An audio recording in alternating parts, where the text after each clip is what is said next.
I went out for football just because that's what everybody did. I didn't like football. It was too hard. They made us sweat and bleed. You get knocked down 99 times and you get up 99 times and you become a man.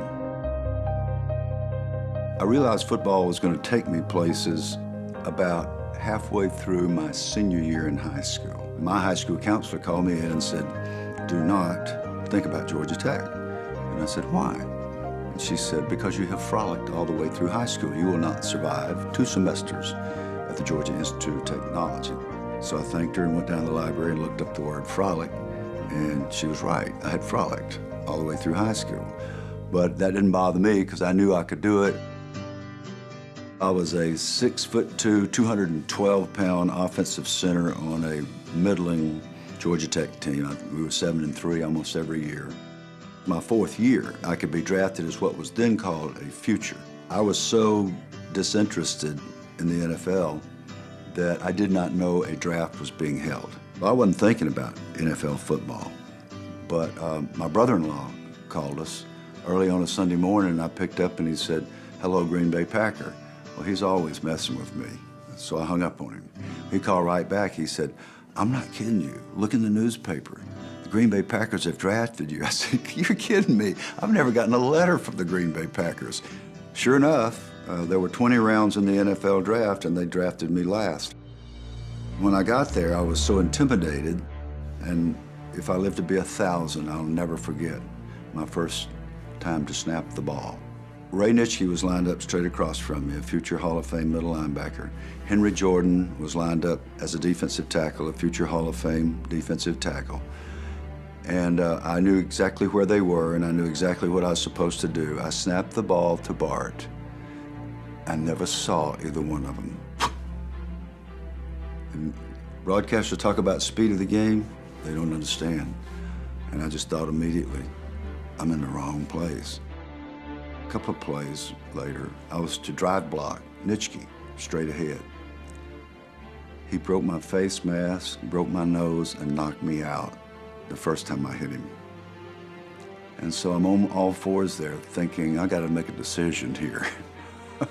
Do I want to hit this guy again? I think I will. And again, and again. I decided I would hit him again and again.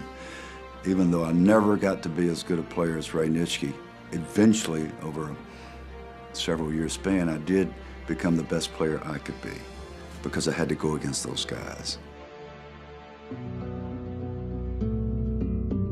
Lombardi hated prejudice.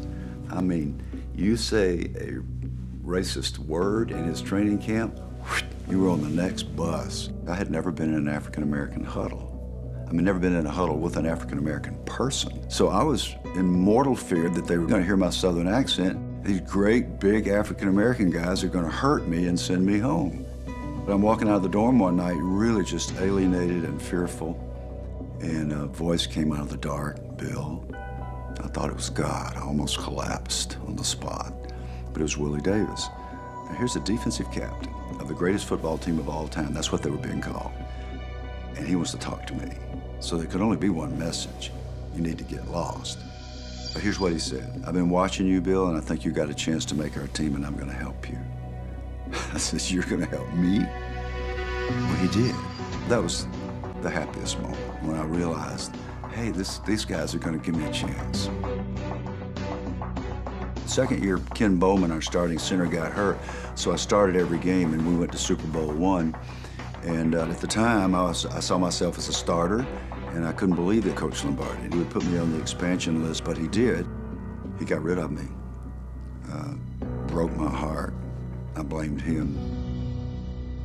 I had shot my mouth off publicly, which was just really unforgivable, stupid, arrogant. A couple of years later, he was on his deathbed, and Bob Long, a great teammate, called me and he said, "You and I are gonna go see Vince today." I said, "No, you and I are not gonna go do that," because he wouldn't let me in the room. I was really scared of Marie, his wife.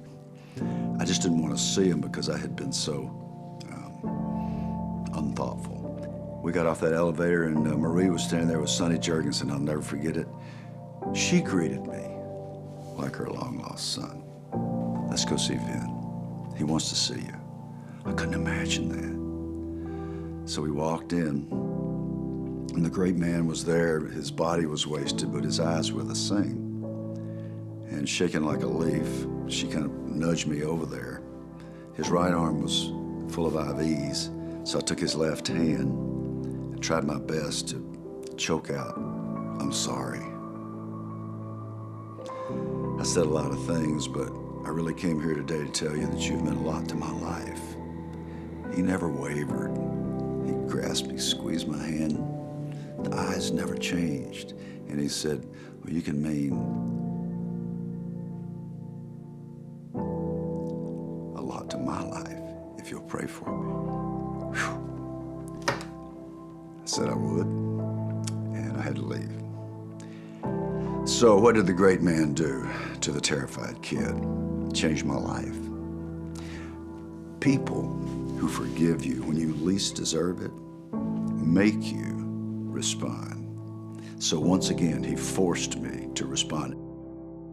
At his moment of truth, he passed the ultimate test, which is, in the Christian faith, to forgive everybody, especially the ones who least deserve it.